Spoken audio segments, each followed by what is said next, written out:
A good Thursday evening, ladies and gentlemen. Thank you so much for coming tonight to the 12th annual Chesapeake Sports Club Jamboree. My name is Mark Davis. I'm the sports director at WTKR News 3 in Hampton Roads, and I'm so happy and honored to serve as your master of ceremonies tonight. What an event we get to do here. We get to hear stories from a legend of the past. We get to honor athletes of the present, all for an organization that helps kids in our community have a brighter future. First, we're going to do the presentation of colors. Now, please welcome the combined honor guard of the Chesapeake Police Department and the Chesapeake Sheriff's Department, who will present our nation's colors.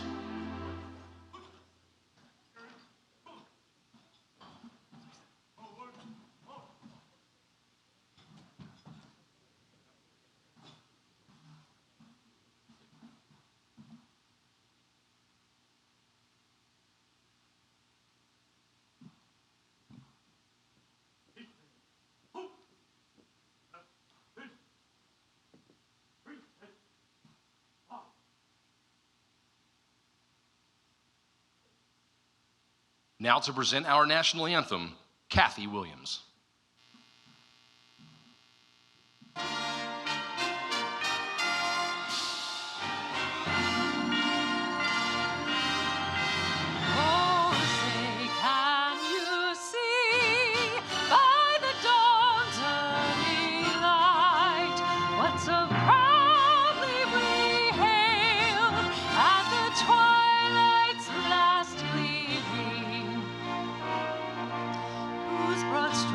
And bright stars through the perilous fight, o'er the ramparts we watch were so gallantly streaming, and the rockets crackle, the bombs bursting in air, gave proof that our flag was still there. All safe was the star-spangled banner yet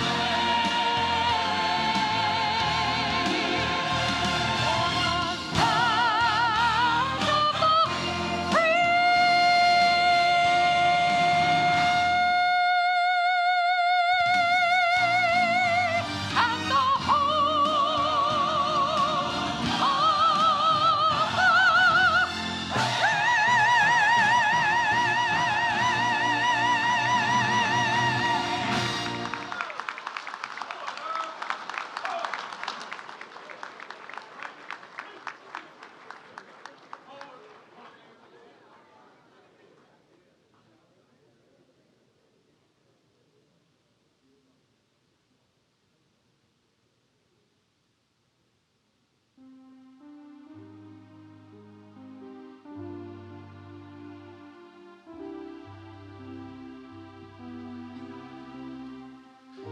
And now to present tonight's invocation, Dr. Robert Bob Robinson.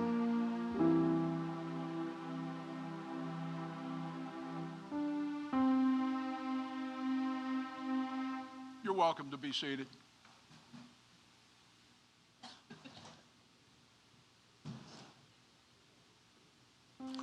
And I invite you to join me in the spirit of prayer. Gracious and loving God, we gather this evening and we give you thanks. We give you thanks for our speaker, Christian Leitner, who will inspire as well as entertain us this evening. We also give you thanks for the students and the coach and the club member who will be honored during this evening's festivities. We thank you for the way each of these people has sought to live out your commandment to love neighbor. We also thank you for all of those who have made this night a reality.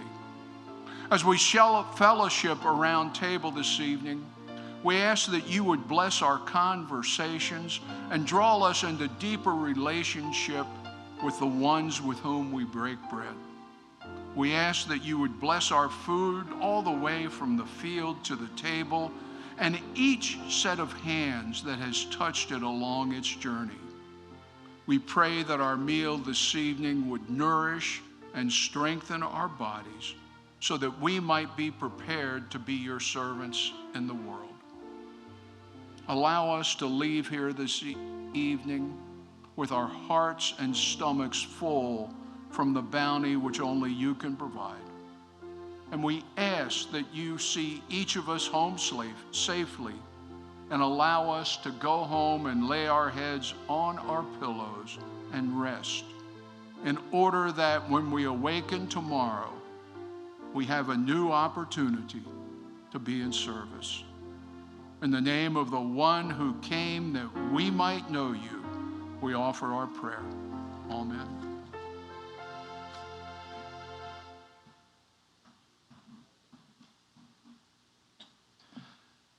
Thank you, Kathy, and thank you, Bob, very much.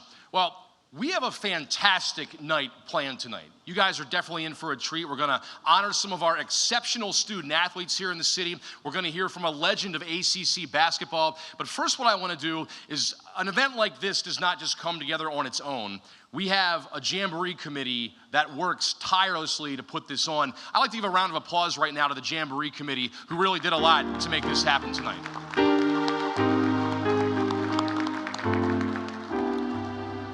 And speaking of did a lot to make this happen tonight, the Chesapeake Sports Club has a long line of very successful presidents. And this is no exception here this year, here in 2025. I'd like to introduce the president of the Chesapeake Sports Club, Will Driscoll. Will?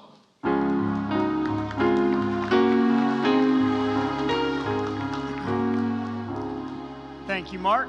Appreciate that kind introduction.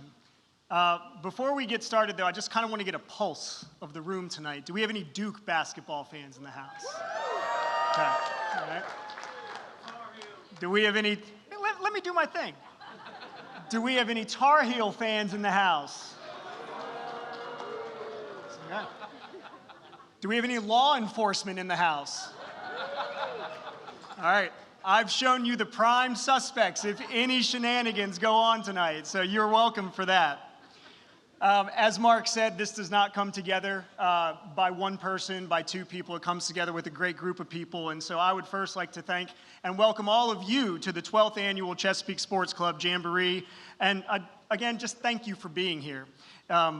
This event is a huge undertaking, and I'd like to thank the club's board of directors, the Jamboree committee for keeping me on task and on target to deliver this evening and putting the faith in me as a president of the sports club this year. I'm a kid from Norfolk. I now live in Virginia Beach. Why am I the president of the Chesapeake Sports Club? Because I believe it's special. I do really believe that this club is special. And because of that, I want to take just a moment to highlight the importance of the sports club. I make sure every time that I talk about the club, I want to make sure I educate people on the fact that we are more than just a sports recognition organization. Yes, we host monthly luncheons that feature well-known, prominent athletic figures. In fact, in just the last 6 months, we've had 4 Olympic gold medals walk through these doors with LaShawn Merritt and Grant Holloway. While it is a joy and a pleasure to hear from them and others who have ascended to great heights in the sports world, the club's connection to the community is what makes it special. Each month, the club recognizes a Legend of Honor. A Legend of Honor is a former outstanding athlete, coach, or individual that is honored for their athletic performance, leadership, and/or contributions to athletics in the community. These are your friends, your family, your neighbors, co-workers, hometown heroes being honored for contributions made right here in Chesapeake. Beyond that, however, what I am most proud to talk about every time I bring up the Chesapeake Sports Club is the scholarship program. I say it every time I stand at a podium as club president, whether for a luncheon or a night like tonight, or just talking to a wall that doesn't even talk back. In just 14 years, the club has awarded 161 scholarships totaling $277,000.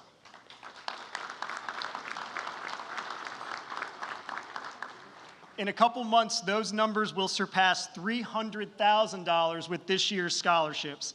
Every single person in this room has played a role in the success and growth of the scholarship program. So give yourselves a round of applause, please. I'm going to end with this. The pandemic a few years ago really took a toll on civic groups like sports clubs, Kiwanis, Rotary, and so many others that are like-minded community-focused groups. These groups are vital components in the community, offering support through financial contributions, advocacy, and volunteer efforts. I would like to challenge each one of you here tonight to either continue your support for these organizations, renew a connection that may have been lost for one reason or another, or begin a new connection with a new group. These clubs matter. The work they do matters. Hopefully you'll consider the sports club when you're looking for that new connection. I hope everyone has a wonderful evening, and I thank you all for being here. Have a great night.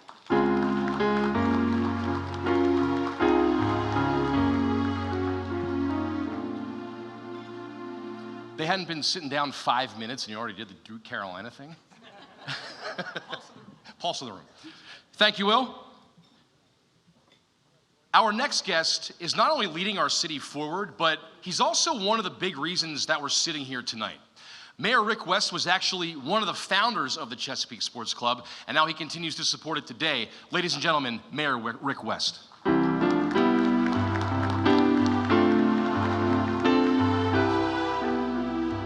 Mark, thank you for that. And Will, you're so right about what this club has become and how it started.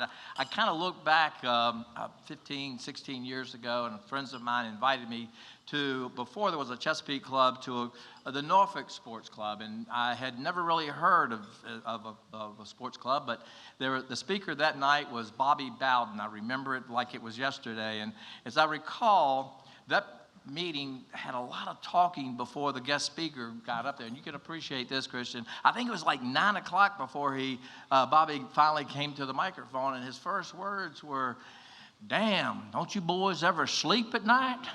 I'm usually tired. I'm usually just in bed by this time." Then he went on to give a great presentation. But I thought at that time, I think that we could do something in Chesapeake. Maybe not that.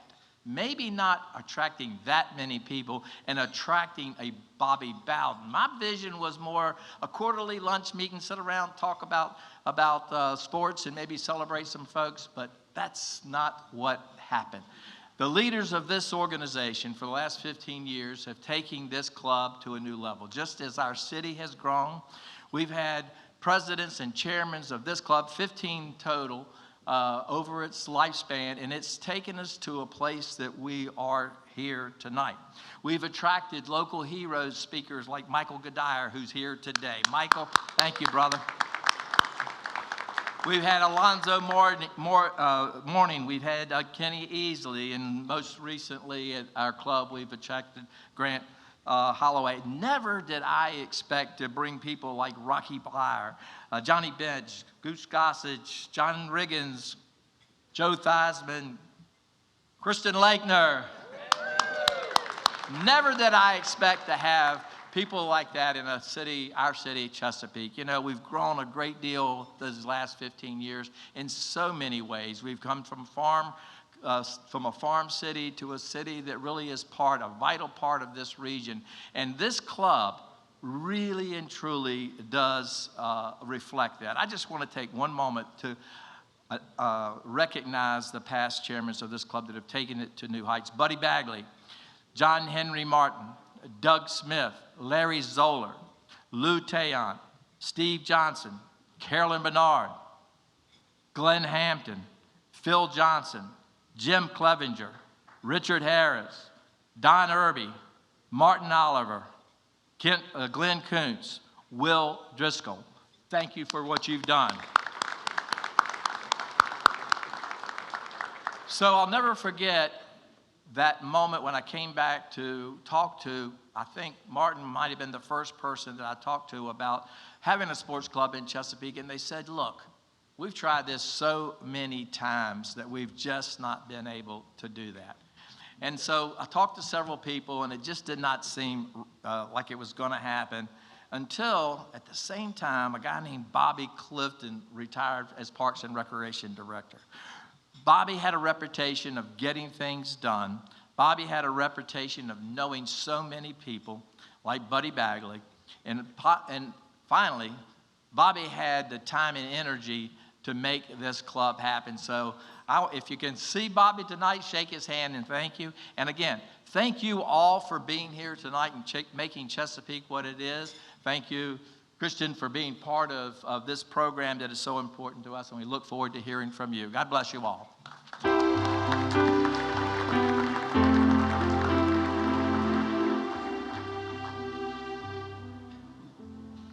All right, it's that time where I'm the only thing standing between you guys and a good meal. So before we get to dinner, we're going to go ahead and recognize some of our sponsors tonight, another group that really helps make this evening possible. Special thanks go out to Nathan Beck, WTKR, Town Bank, Chesapeake Regional Health, Collins Machine Works, J.C. Driscoll, Precon Development, and the Beasley Foundation. So now it's time to give you guys some time to enjoy your dinner. They're going to come, they prepared something great, so I'm sure it's going to be wonderful. You guys enjoy your dinner. We'll gather back here in about 30 minutes. Thank you very much. Ladies and gentlemen, if you have not yet finished, please continue enjoying your meal, and we're going to get started with the awards portion of our evening ceremony.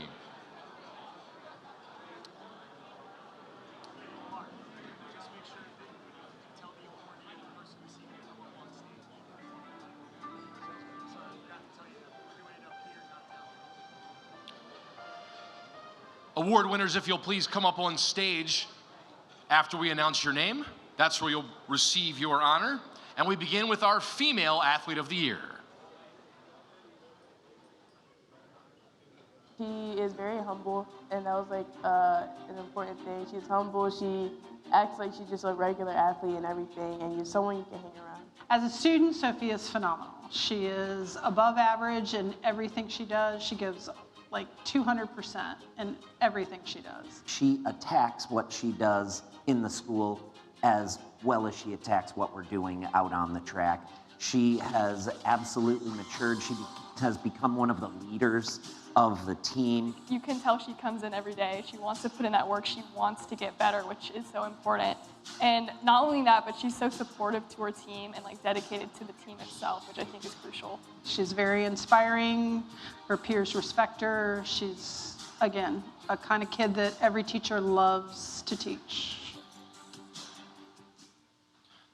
Sophie Rambo is the daughter of Ashley and Candace Rambo and is a junior honor roll student attending Grassfield High School. She's a member of the National Honor Society with a current GPA of 3.7. Sophie grew up with a love for sports and was a multi-sport athlete competing in soccer, basketball, dance, and gymnastics at a young age. For 7 years, she played competitive travel softball, where she was a pitcher and outfielder. Sophie began running track in 8th grade at Hugo Owens Middle School in Chesapeake. And it was there she developed her love for the sport and was eager to advance and compete for Grassfield High School, knowing the legacy the school had developed in track and field. Sophie is a 2-time recipient of the Chesapeake Sports Club Outstanding High School Athlete for indoor and outdoor track and field. She helped lead the Grassfield girls team to their first team state championship in 2023. Since that time, the team also won the outdoor state title in 2024. Sophie has won 7 individual state titles, which include indoor 300-meter champion, 500-meter champion, 400 meters, 200 meters, and 100-meter champion. During the 2024 outdoor season, Sophie achieved the rare sprint triple crown, winning the 100, 200, and 400 at the state meet. She also holds the school record for the 300 and 500-meter dash. Sophie looks forward to completing her junior and senior seasons at Grassfield and seeing what new heights she can reach with her coaches and teammates. She is proud to be a part of the long-standing tradition of track and field at Grassfield High School. Sophie plans to pursue college and continue her track career and hopes of one day seeing her Olympic dreams come true. Ladies and gentlemen, your 2025 Chesapeake Sports Club Female Athlete of the Year, Sophie Rambo. Now, unfortunately, Sophie cannot be here tonight. She's competing in the New Balance Indoor National Meet up in Boston, Massachusetts. Accepting the award on her behalf tonight is her grandmother, Melinda Baker.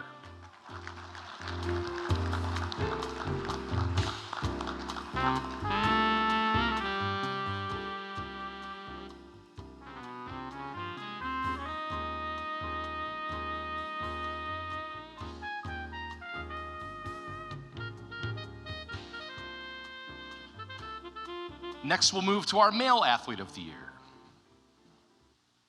He was like a mentor to me. I mean, he really helped me like develop as a player and really like just a role model. Gavin was always the guy. We relied on him. He pitched for us all the time. Very dominant on the mound. I think he brought some calmness on the mound to us. You know, we didn't try to put a lot on his shoulders, even though he did carry a lot for us. He threw in a lot of big games, and you know, he gave us an opportunity to get back to a state Final Four that last year. When our team was like down, when we were losing a game, he would always just come up and bring the team up and just really pick us up when we're down. He was always there for us, always picking us up. You know, being our #1 guy, obviously he holds that part of that title. But he did a great job keeping everybody up, doing his job.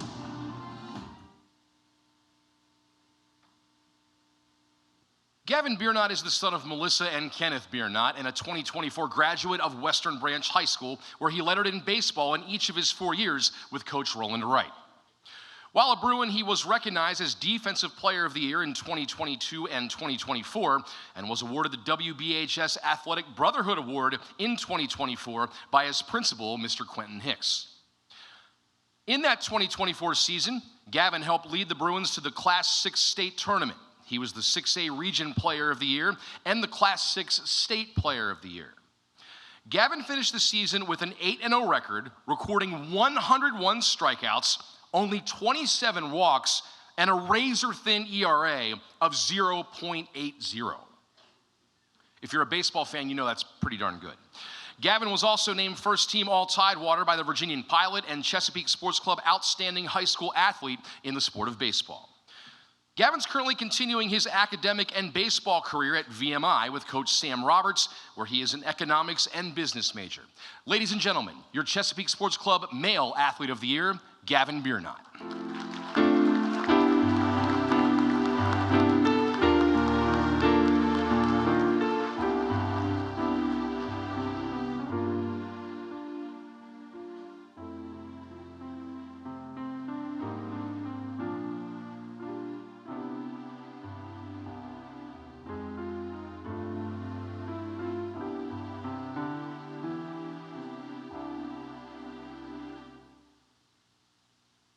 And now we move on to our Coach of the Year for 2025. Always gives us inspiration. That was like the main thing. Even though not everybody is Grant Holloway or Sophie Rainbow's level, he treats everybody the same, and he's always motivating everybody, giving us something to look forward to. He takes the athletes to the big meets to allow them to showcase the things that they do. But not only those athletes that are still developing. He always pushes us to be the best. He's a great role model on the track and in here, making sure we're doing our classwork and things of that nature. So just seeing him all the time, he's a great dude. And that's one of the really great things about him. He allows us to be who we are, to coach in our own way, and to really grow the program. Coach Harper is an amazing coach, and I love him so much, and I couldn't do anything without him. Leroy Harper Jr. is a native of Chesapeake, where he attended Great Bridge High School from 2000 to 2004. While at Great Bridge, Leroy was a 4-year letterman and team captain in football and a 2-year letterman and team captain in track and field. In addition, he was an All-Southeastern District performer as a defensive back and All-District, All-Region, and All-State track performer in the 100, 200, and the 4x100 meter relay. Leroy graduated with honors from Great Bridge in 2004. Upon leaving high school, Leroy attended Christopher Newport from 2004 to 2009 and was a 4-year starter and team captain as a defensive back for football. Harper was selected to the All-Conference team as a DB and was selected to the 2007 AFCA Aztec Bowl in Chihuahua, Mexico for Division III All-American football players, and there he was voted the recipient of the Ron Skipper Award. He was also a member of the track and field team for the captains, where he was a team captain for 2 years. As a sprinter, Leroy is a four-time All-American in the 200-meter dash, 4x100 meter relay, and presently holds the indoor and outdoor 200-meter records and is a member of the record-holding 4x1 and 4x200 meter relay at Christopher Newport. His name is all over the place there. Harper graduated from Christopher Newport in 2009 and holds a master's degree from Regent in Education in 2019. Harper joined the Grassfield coaching family in 2010 as an assistant track coach for sprints and hurdles and as an assistant football coach. As an assistant, he helped Grassfield win its first state title in 2012 and coached his first individual state champion. Leroy was elevated to director of track and field in 2014, and Grassfield won its second state title in 2014, with even more state championships being added to the record books. He worked directly with now Olympic gold medalist Grant Holloway, who won the 110-meter hurdles, 300-meter hurdles, long jump, and high jump en route to that state title. In that same year, the Grassfield girls finished runner-up under his leadership, with standout Lauren G. completing the Triple Crown, winning the 100, 200, and 400 meters. Additionally, under his direction, the Grizzlies won 2 more state titles in 2023 and 2024, with standout Sophie Rambo completing another Triple Crown, as we talked about here earlier. Leroy was also named the 2024 NFHS Outdoor Track and Field Coach of the Year. Currently under his leadership, the Grizzlies have won 3 state team titles and produced 3 national champions, 61 individual state champions, and 33 high school All-Americans. Leroy lives in Chesapeake now with his wife Dawn and 3 children, Deja, Legend, and Dallas. Ladies and gentlemen, your 2025 Chesapeake Sports Club Coach of the Year, Leroy Harper Jr. Now, Leroy also up there in Boston at that New Balance Indoor National Meet, and his wife Dawn is here to accept the award on his behalf.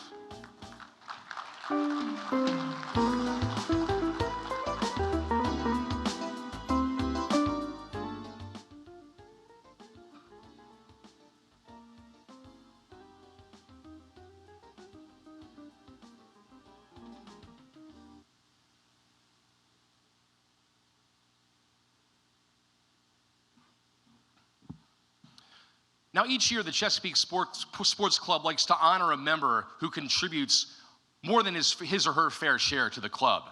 Tonight's member certainly fits that bill. Ron Askew is the treasurer of the Chesapeake Sports Club and also a longtime board member. I believe Ron's also the unofficial bouncer for the VIP room over there during this night, right, Ron? So without further ado, ladies and gentlemen, Ron Askew, this year's 2025 Chesapeake Sports Club Member of the Year.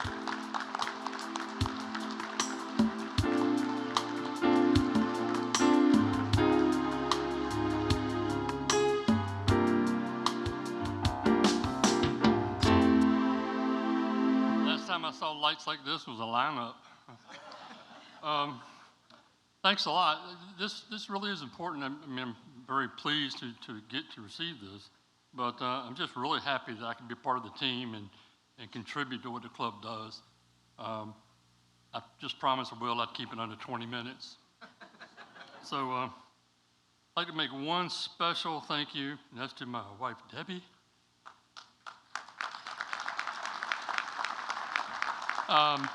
She put something more than you can imagine. Well, maybe you can. But we've been happily married for 52 years, and I get a lot of support and a lot of patience. But I also want to thank all of you, because without you guys contributing and supporting the club, we couldn't do what we do. Thank you very much.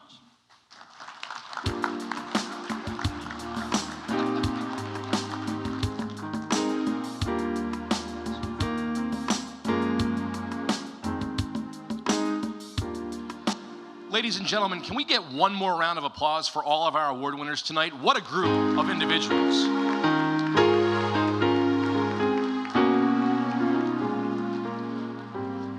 So, you know, many of us in this room are sports fans, right? And we all watch our teams compete, and we all live for those moments that just grab you and suck you in, that you remember for years to come. I have sports memories from my favorite team for my entire life, and I'm sure a lot of you do as well. College basketball, of course, has its fair share of memorable moments, and here we are in March, so we all know we're probably going to see a little bit more here coming up in the next couple of weeks. But, you know, there's one particular moment in March Madness in college basketball that just might top them all. Take a look. Pass to half court and call a quick timeout so they can get in better shooting range. There's the pass to Leitner. Puts it up. Yes!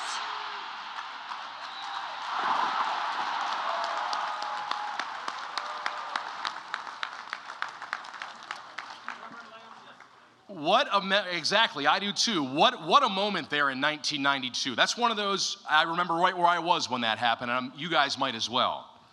So when you bring up the most legendary players in college basketball, Christian Laettner's name is definitely on that list. He does not know what it's like not to play in a Final Four as a college basketball player. He was in the Final Four all 4 years of his college career and won 2 national championships. Throughout high school and college, he had a handful of showdowns with Chesapeake's Alonzo Mourning. You may remember him as our 2022 speaker. Laettner was a member of the 1992 Olympic Dream Team and enjoyed a 13-year NBA career. The 3-time All-American has a documentary about his career as part of ESPN's 30 for 30 series, and incidentally, I told him on Zoom that if they ever made a movie, I Hate Mark Davis, I'd probably be inconsolable for like a week, and he embraces it pretty well, no doubt at all. He's very active in the community as well with charity. Now, I'm not sure how many shots he gets up these days, but in his spare time, you might find him with a ping pong paddle in his hand as well. I'm told that's a big time hobby of his. Tonight, we are honored to welcome him to the Chesapeake Sports Club here in Chesapeake at the Chesapeake Conference Center. Ladies and gentlemen, tonight's keynote speaker, Christian Laettner.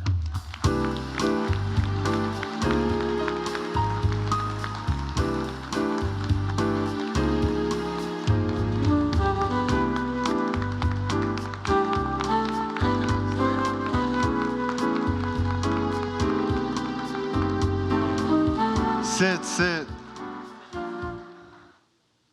Nice.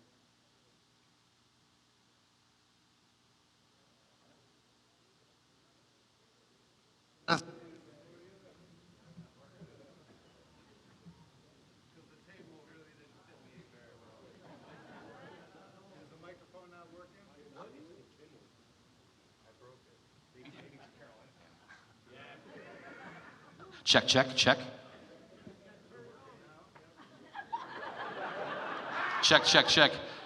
Check. You're our guest of honor. I don't want to say it's you. Check. Check.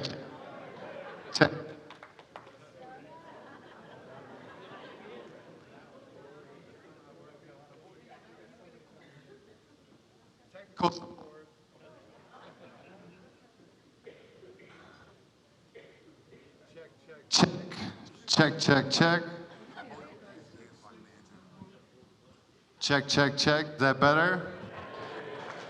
Okay, let's just get the hate away right away. What's your name? Brad, Carolina. Brian, Carolina fan? Well, you did the typical thing that a Carolina fan does. Did everyone notice when Will was like trying to set up a little story? He was like, who's a Duke fan? And everyone went, ah. And before he could even get to his part, like, who's a Carolina fan? You jumped the gun and you were like, die Laettner, die Duke. Classic Carolina fan. Now, where's Tyler Harrison? Let's get some more hate out of the way. Tyler, come on, we gotta take our picture. You're the Kentucky fan, let's go, come on. Come on, Tyler, come on up.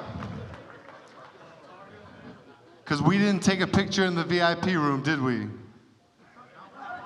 They didn't let you in the VIP room? Okay, where's your camera? Where's your phone?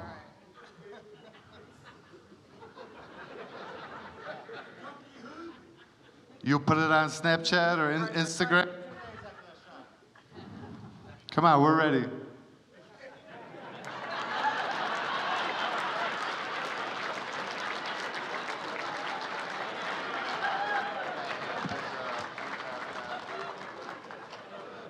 Awesome, so I think we got most of the hate done with, handled already. Well, thank you. And that's why I have had the greatest time here tonight. I swear to God, I know you guys aren't gonna believe me, but it is like you are my family. So many of you came up to me tonight and said, I watched all your games. If I was in Buffalo, New York with all my aunts and uncles, they still wouldn't have watched as many games as you guys did. Now I knew I was coming to ACC territory, but God, everyone in the VIP room, they were like, I watched every one of your games. So this is a party This is a family reunion. I'm honored to be here. It's so nice to be in a crowd where you guys probably watch me play more than I watch me play. I mean, when you're a player, you don't watch all your games. If you play for Coach K, he's only going to show you like the games where you played bad. You know, he ain't going to show you the ones where you played good. So, I mean, what an awesome feeling. I knew I was coming to ACC territory. I knew I was coming to Alonzo Mourning territory, and you guys probably saw me play more than him because he was in the Big East. So it's great to be here. Thank you for being so nice and so awesome in the VIP room and saying, even if I didn't love you, I still watched all your games. So it's so fun to be here, and it's so easy to be here. I don't have to write a speech or really write anything down because this is my life. I only went to a really, really good high school because we had a scholarship fundraising activities going on. Do you understand? And I went to a little elementary parochial school called Most Precious Blood in Angola, New York. And my parents did this like the whole year long.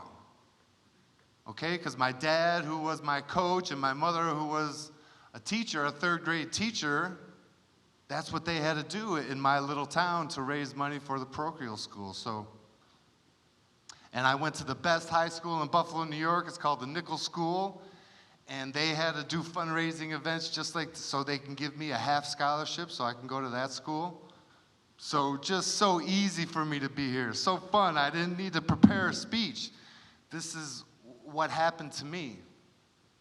And that's why I want to just encourage you, yes, contribute, become a member, right, Will? That's what you told me to say? Contribute, please, support, because it affected me to the highest level, and you guys are supporting the kids around here. And what about Alonzo Mourning? I was so lucky to be in high school at the same time that he was. He is someone that's not appreciated enough, I don't think, they don't talk about him enough when they talk about great NBA centers. I'm going to let you guys, I played against Alonzo from like sophomore year in high school on. He would go to the 5-star camp, which is like the premier basketball camp back then, and I would come, and if you could score on him, you could score on anyone in the world. I'm going to let you guys ask some questions. If you want to ask me a question about Coach K, you can, but it's even better than you think. Coach K is better than you can possibly imagine, better than the perception that's already out there now. Kathy, such a powerful voice. Awesome. Keep it. One of the greatest things I do in my life right now is I play music with my son. He's a 19-year-old guitar player, and I was able to push Smashing Pumpkins on him and Tool and all these other heavy metal groups that I grew up with. And the greatest times in my life nowadays is when I put our favorite song by the Smashing Pumpkins through the computer, and I have the drum and the bass playing through the computer, and he and I are playing the guitars together, and it's just so much fun. I love music. Your voice is incredible.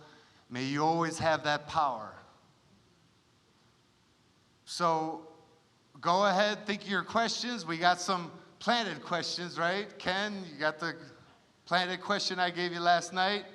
Ken and Frank, thanks for bringing me up again and making me part of your evening. Thank you so much. Club members, it was so fun to meet all you guys tonight. Where's Mickey? Mickey, stand up. Mickey, who took the bad picture. Stand up. There's Mickey right there. Right? Is it Lisa? Linda. Linda, he's the photographer from now on. When Mickey tried to take 2 pictures of me with his friend, one, my head was cut off, and I went to the next one, then my feet were cut off. So, like, we had to work hard on that one, but that was so much fun. But all you club members, so awesome to meet you. Your dedication, being involved for so many years, thank you so much.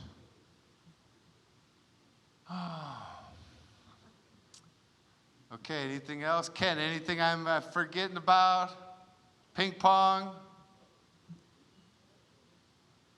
I do love playing ping pong, but I can't do it anymore. My body's really starting to break down.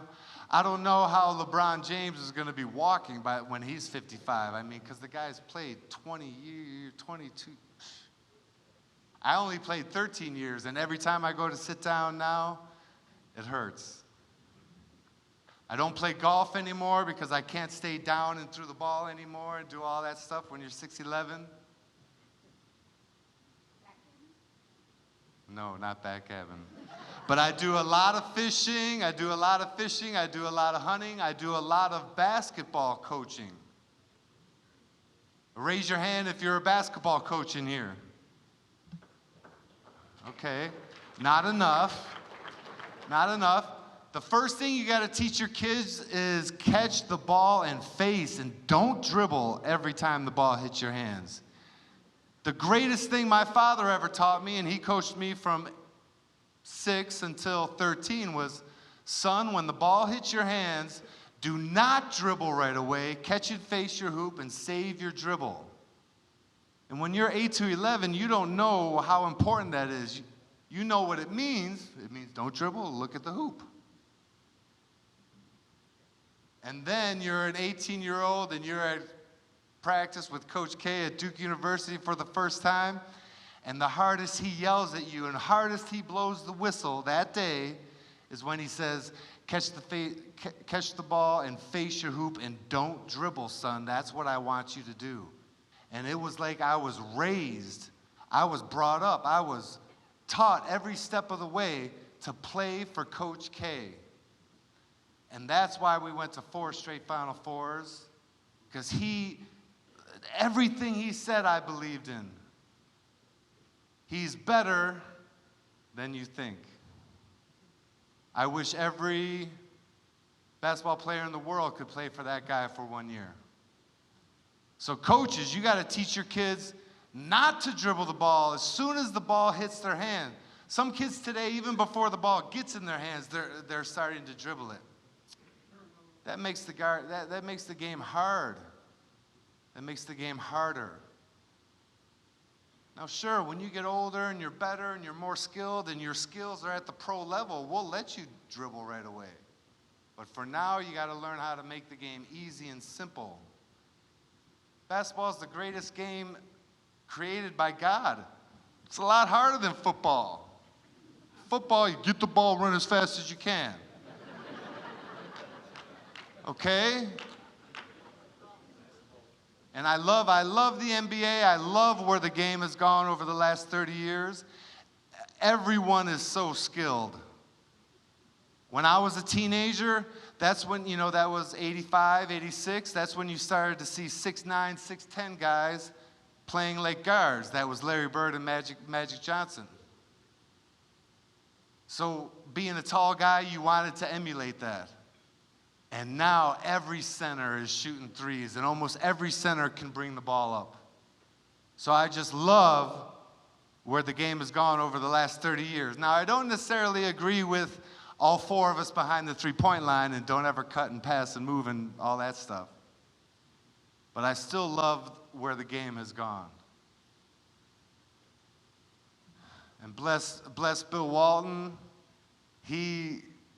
I've seen him speak plenty of times, and he just convinces the crowd that basketball is the greatest game in the world.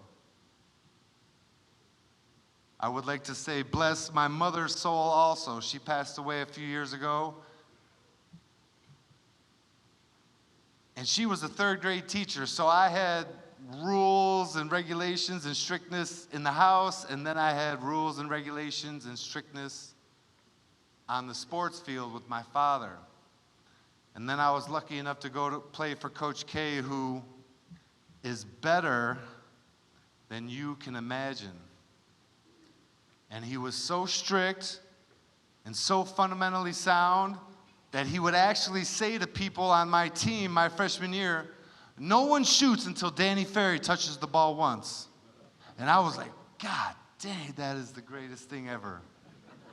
That means you are so good that no other kids on your team, as a Duke basketball team, get to shoot until you touch it.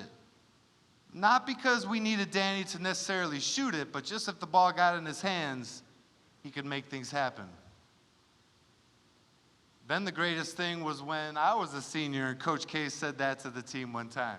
No one shoots until Christian touches the ball. Just the greatest thing your coach can say to you. And it was partly because he knew that I had been raised my whole life. Catch the ball and face. And all those games you guys have seen me play, which I love. I love that. Go back to them. Or you don't have to go back, just next time you see one. Listen, every time the ball gets in my hands, how many teammates of mine are saying, late, Christian. They're calling for the ball. Because they know that I'm willing to pass the ball. And that's the thing I'm most proud of. Is that the things my father taught me and the things that Coach K taught me really helped in my career. Now, there's some other things that really helped. I had a brother who was 4 years older, so he beat my face and everything and beat me at everything and rubbed my nose in it. My mother was strict and firm. So just the greatest time, and I'll get to anything else you want to go through your questions, but I just wanted to tell you a little bit of my upbringing and what my early life was like. I'm from a town called Angola, New York, 35 miles south of Buffalo on Lake Erie. I just drove up here a month ago when you guys had that winter storm. I drove from Charlotte up to Cape May to see my daughter. Sophie is her name. I wish Sophie was here because I tell her my daughter's name's Sophie. And I took the ferry from Lewis to Cape May, the first time I've ever done that, so that was a lot of fun. And I do a lot of coaching now, and I love it. I play a lot of music with my son, and I love it. I fish a lot up in Canada and northern Minnesota in the summer, do a little hunting in the fall. And it's great being here, and I hope you guys have some questions, some fun questions. I know we planted 2 questions that should work out. So, yes, ma'am, what's your first question? I asked you at the table, I asked Christian at the table, but he wouldn't answer it until now. So, whenever you made basically the shot heard around the world, when you released that ball, did you know it was going in? Did you feel that it was going in? Okay. Sometimes you shoot the ball and you're like, I know that's in, 100%, okay? Sometimes you shoot the ball and you're like, that's money, and it misses. Other times you shoot the ball and you know it's off and you don't say anything. So when the ball left my hand that time, I said, because I couldn't say that's money because sometimes it fools you. So I had to say, that looks pretty good, it's got a chance. But I wasn't, you're never 100% sure. Maybe because sometimes you're 100% sure and it fools you. So that's what happened on that shot. I mean, which one are you talking about? The UConn shot, Kentucky shot? Which one are you talking about exactly here? You got to be more specific. The Kentucky shot, I wasn't 100% sure, but I was like, man, that looks good, it feels good. Did you raise your hand? What's your name? What's your name? Brian, that's right. Brian, what'd you say? Was it a design play? It was a design play. We only lost twice my senior year. One was to Carolina, one was to Wake Forest. And in the Wake Forest game, we ran the same play. And as you guys know, through the 30 for 30 or some other shows, you've heard me say it before, it was a curveball. So we had to go back, and Grant had to work on his pass a little better, and I kept working on my catch. But I mean, to get to, let's talk about the Kentucky shot, because some people actually mention the pass. Who cares about the pass? The pass, Ken could have thrown the pass. Every time I see Grant, I say, why are people even mentioning the pass? But such is life, they picked it apart so many times, so many different ways, they gotta start talking about the pass. But Grant Hill almost averaged a triple-double a few years in the NBA. And that is crazy, because that's really hard to do. And I don't know if Grant will ever mention this. I hope he will. He wrote a book. He said some really nice things about me in the book, but he did not say this. He did not say this. Grant's senior year at Duke was my second year in the NBA or something. And I came back to Duke in September of his senior year to get ready for my season. Do you understand? My season starts October 15th, something like that. He was already playing September 15th at Duke, getting ready for his season. And I was like, dude, you got to start fouling on offense, because he played too clean. He was so big, so strong, 6'9", 230, jump, quick. And I said, you got to start learning how to foul on offense. Be more aggressive when you're dribbling and stuff like that.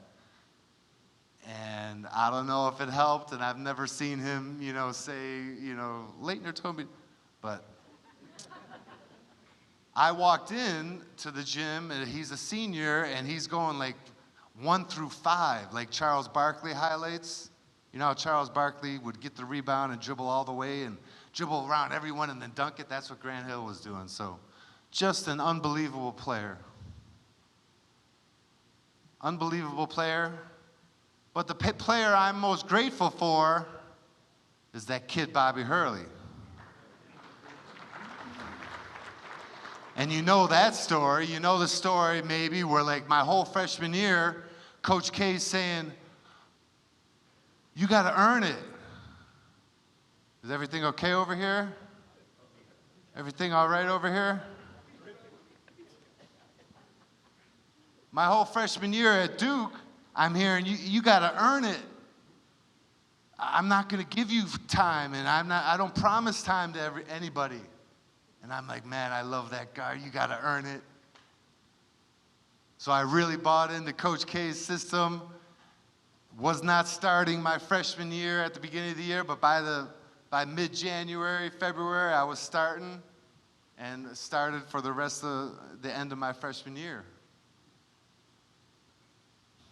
So the beginning of my sophomore year, a year later, we got this little white kid from New Jersey, Bobby Hurley, and we're all playing pickup ball, and he's doing okay.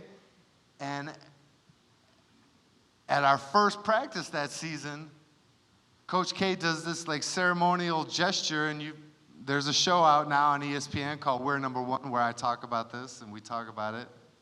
And Coach K and Bobby don't remember it exactly how I remember it. But then I have Coach Mike Bray, who coached at Notre Dame, right there say, yeah, that's what I remember too, Leitner's version. So we're stretching on the floor, and not only do I remember that it happened and when it happened, I remember which stretch I was doing when it happened. I think we were doing this stretch or something like that. And he walks over to Bobby and gives him the ball, this ceremonial gesture, this is your team. And I just lose my mind. I'm like, whatever happened to you got to earn it? And to this day, every time I see Coach K, I still tease him and say, remember when you did that? And his only comment is, wasn't I right? And that's because Bobby Hurley was the best point guard you could possibly play with. No NFL quarterback runs the ball as much as they should throw it. Even Lamar Jackson, he's great at running, but what's he trying to get better at every year? The passing to 6 or 7 different people. So Bobby Hurley, he never wanted to shoot the ball. That's who I want to play with. I want to play with a point guard who doesn't want to shoot the ball. I want to play with a point guard who looks to pass first. So Bobby Hurley was just the greatest point guard to play with. I was so lucky, so blessed to play with that kid. Any other questions? Yes, sir.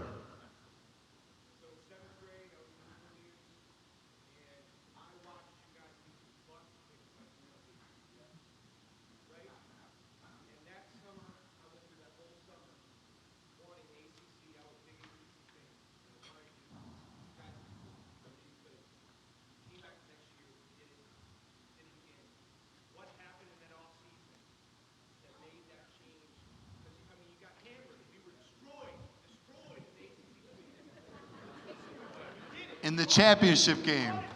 In the championship game, you're right. So he emphasized we got beat by 30 my sophomore year in the championship game, okay? Well, there's a few things that happened. The first one is that the next year we're all older and better, okay? The second one is we have Grant Hill, and he's a tremendous player, as I already stated. The third one is that we had a whole week to plan for them that year. The year before, when we lost by 30, we only had like 36 hours to prepare for them, come up with a game plan. That didn't work. But the next year, we played them in the semifinal game, okay? There's a big difference in terms of preparation. So we prepared a lot better my junior year, and that's why we were able to beat them, and we didn't lose by 30. But good question. Does that answer it all for you? My pleasure. Anyone else besides the Tar Heel fan here? Yes, yes.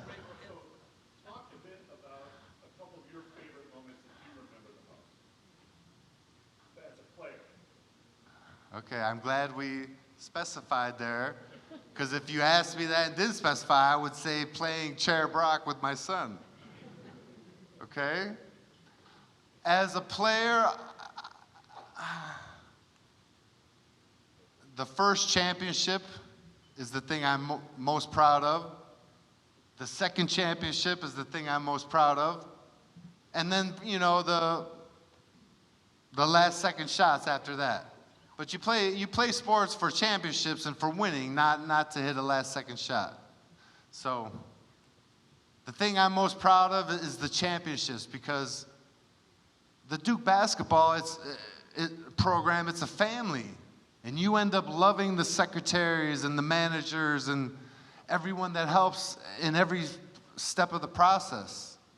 And you know how much they want it, and they love it, and they want you to succeed. It's just a great feeling. So to be able to give the Duke basketball program family, the outer reaches of the family, that first championship is the greatest feeling of all time. Yes. Do you have a favorite memory or a story from being on the Dream Team?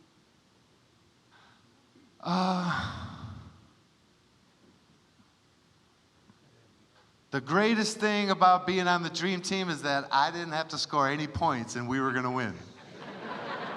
You know what I mean? Like, I just went through 2 years or however many years at Duke of where, like, I needed to play good for us to win, and then after the game, the media would come in and bother me and stuff like that. And on the Dream Team, like, when the media walked in practice, no one walked my way. They all walked to, you know, Jordan or Magic Johnson. So it was the greatest thing. There was no pressure on me. I could just enjoy it, and I loved being a part of that team because there was no requirements of me except to be the rookie. They all treated me good, but they treated me like the rookie, which means you're picking up the laundry, you're getting the coffee, you're getting the cigars, and all this other stuff. And what was your question? It was about the Dream Team? Yeah, just favorite memory from being on there. It sounds like not having pressure. Yeah, there was one other thing. Yes, okay, so we'll talk about one basketball play. So one day in practice, I'm like, man, Jordan's so quick. He's trying to guess which way you're going to go. And that's one thing they don't talk about. They don't talk about Michael Jordan, his defensive greatness enough. Okay? They don't talk about Alonzo and how great he was enough. They don't stress Jordan. They always want to talk about stupid scoring. Well, how about talk that he was, first team all defense for years. So anyways, I'm really noticing Jordan super quick, and I'm like, okay, one time I'm going to catch and jab step, and he's so quick, he's going to try to take me away over here. So I do that. I catch the ball, and I turn. I catch and face. I don't dribble, right? And I look, and Jordan's on me, and I give him a good jab, and he jumps over there, and right here, I'm like, oh, my God, I got by Michael Jordan, And I'm kind of proud of myself, and I go up to dunk the ball, and out of nowhere, David Robinson comes and just throws the shit out of bounds. So, within a split second, I'm like a little kid going, oh my God, I got past Jordan. And then the next second, and then I'll never forget when the college kids walked in, the college kids that played us on the Dream Team, when they walked in, right when they walked in, they were all looking over a balcony, and like Barkley dunked on Karl Malone, like as soon as they walked in, and they were all like, oh my God. And then they made that stupid movie where it says that they beat us and all that crap, and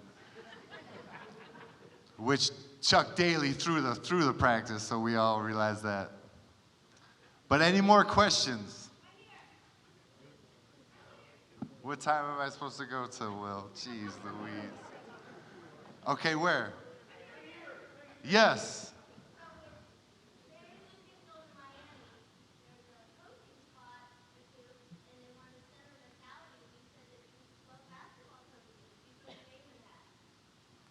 Who's going where?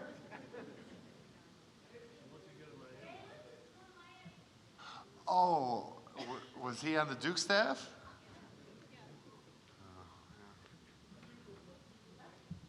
Super fan. I would not throw my hat in the ring in terms of college coaching. I enjoy what I'm doing right now. Besides coaching a lot around Jacksonville, I do summer camps all across the country, and I'm able to go to my hometown of Buffalo, New York every year. I do a lot of camps in Minnesota and Wisconsin. I'm having plenty of fun doing that. Having my own calendar, my own schedule, being self-employed. That's more enjoyable. And then I was also doing that plan for the last 10 years because my son was young and I wanted to be able to be highly involved with him. Yes, yes.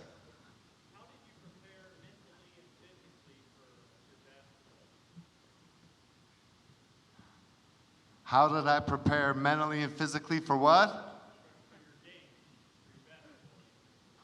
Well, obviously you got to be in great shape all the time. You have to have a basketball rhythm going, which is mean you're playing basketball all the time. But then it comes down to the coach. If you're asking, man, why does it seem like Duke is so prepared and good every year? Like, why has Duke been good for the last 40 years? You could literally ask that. I mean, that's just crazy. And we knew when I was there that we were building something that was turning into something great. So the way we prepared was obviously by Coach K, and he would keep us so hungry. He would keep us so hungry, so aggressive,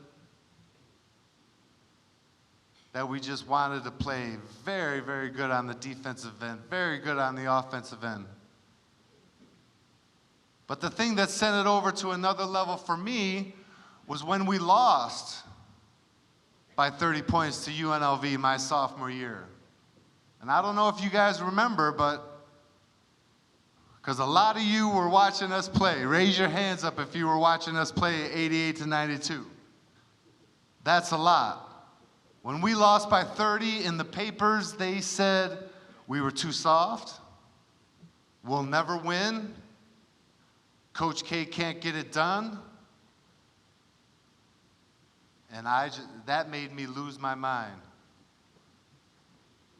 And we came back the next year, and Grant was on the team, and we just had to go a little harder and a little more competitive and a little more aggressive. And I hope, well, I already know we were a joy to watch because you guys told me. That's why I can't thank you enough for what you did with me in the VIP room. So many of you said, I watched every one of your games. I loved every one of your games. 4 or 5 people said, I'm a Carolina fan, but I watched all your games. And it was just the greatest time, the greatest coach, the greatest bunch of kids to play with. And I wish I could have done it more. But I had other things to go on to. Yes, sir.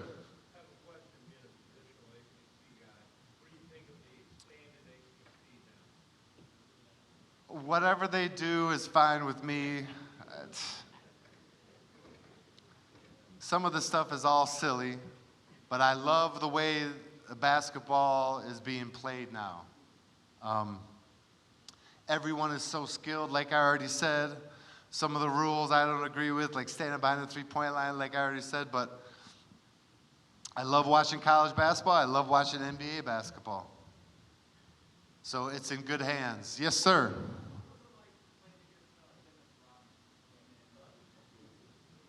Rodman was fun to play against. Rodman was hard to play against. It was a little challenging because of his antics and stuff like that. But it was fun because if you could score on him, you were doing pretty good. If you could stop him from rebounding, you were doing pretty good. So, Rodman would run on the treadmill for like 2 hours every day before the game, which was crazy. But that's why he could run all day and try so hard and put so much effort into the entire game that he'd get 20 rebounds a game. Yes, ma'am.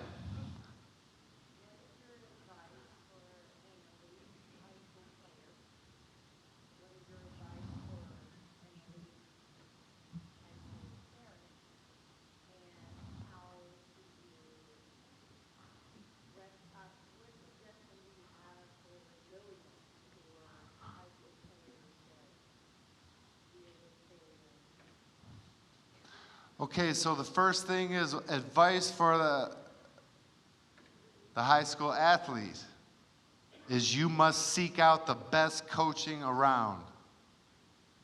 So that means if you got to drive an hour to go to the best coach, that's what you do if you want it bad enough.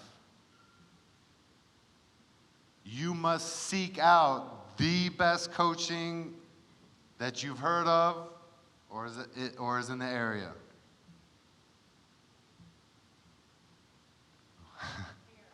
What do you do? What advice for the parents?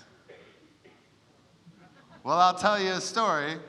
One day, my sophomore year at Duke, Coach K walks in the locker room and he's pissed, and you can tell he's pissed. And he kind of kicks all the managers out. This was my favorite time at Duke.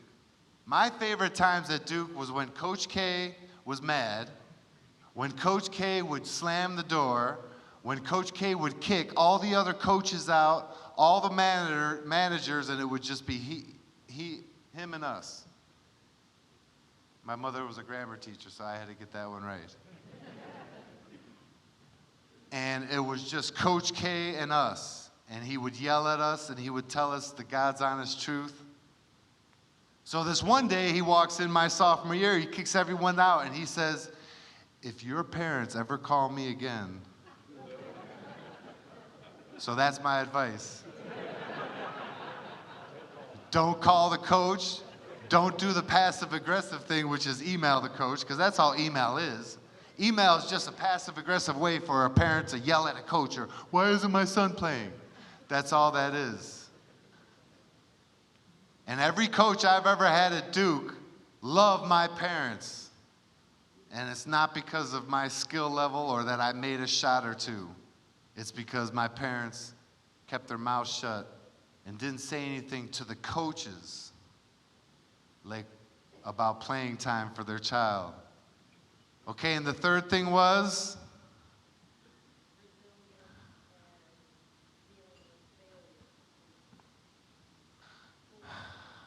well, I already talked a little bit about handling defeat and being more resilient. I told you after we lost by 30 points, we had to take it to a whole nother level. And that's why some people might say, well, Leitner, the way he walks around, looks like he's got a chip on his shoulder, or looks like he's not so nice. He's not so approachable. Well, that's the reason. When you don't want to lose by 30 points, now as you grow older, you learn when to turn it off, and okay, you're not on the basketball court anymore, you can turn it off, but when you get on the court, you got to turn it on. So you learn all that stuff. But being resilient is just being competitive, never stopping, keep working hard all the time. Yes, sir.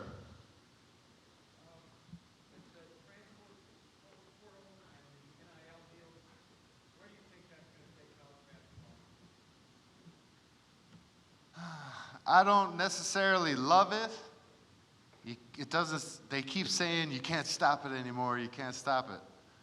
I think they did it because they wanted to create more parity in college basketball. They were sick of Duke and Carolina and Kentucky and Kansas being there every year. They wanted to create more parity. So I think that's one of the reasons why they did it. It hasn't created much parity in the ACC, I'll tell you that. Duke beat everybody by 30 this year in the ACC. So I think the good schools are going to, yes, we can clap for Duke. We can clap for Duke. It all comes down to the coaching, man. If you got a good coach, it doesn't matter if the kids are in your program 1 year or 2 years. Even though it's harder to build culture in 1 or 2 years, if all the kids are moving around, no culture's being built anywhere, so it doesn't matter. So it all comes down to coaching. And that's why Jay Wright at Villanova was good for so long, but eventually he quit too because they just can't put up with the giving your all to one kid 1 year and then he's gone the next year because you're not playing him enough in his mind. So I don't love it. I think it's better when you get to know the player for like 3 or 4 years. But the kids, I mean, there's kids on Auburn that they were on another team last year, and like you're like, I was ready to pull for that team, but now you're on this team. So it's just crazy.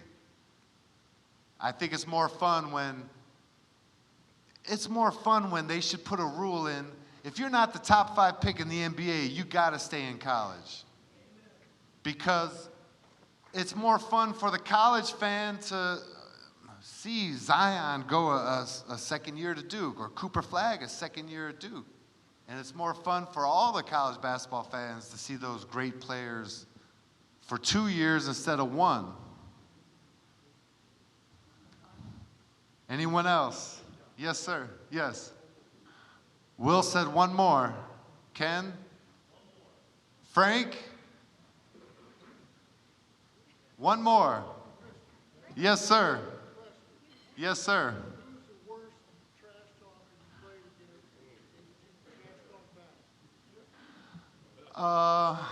Who's the worst? In the NBA, I did not talk back, no.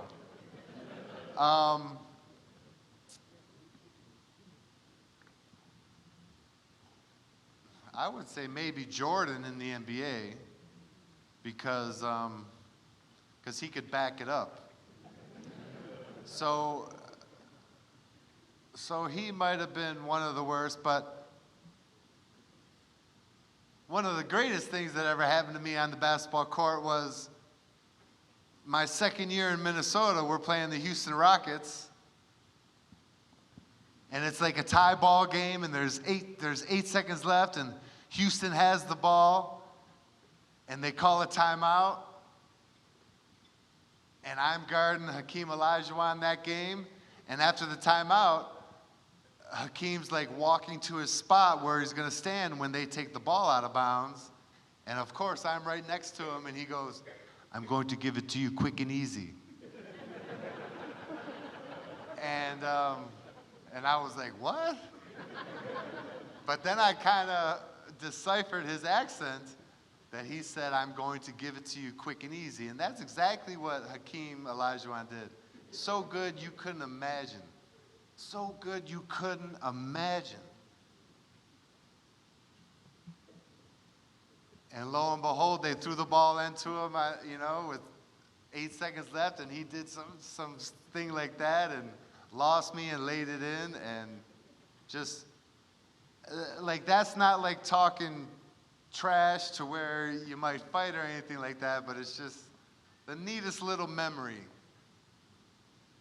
to someone that I loved, someone I admired, and you're playing him your hardest, your best, and he just loses you at the biggest moment so quick and easy. So that's the joy of playing in the NBA. So many joyful things like that. And I hope you guys heard some interesting things tonight. I hope you continue to contribute and support and become club members for this great thing that's going on here. Because I don't go to my really, really good high school in Buffalo, New York, unless things like this are going on. Okay, so thank you so much for coming tonight. Thank you so much for being a part of it. I hope you had some fun. Of course, I'm going to be here when we're done and when Will closes up. And anyone that I didn't take a picture with, I'll be out there for a few minutes, and if you want a quick picture, we can do that. But thank you so much. Have a good night.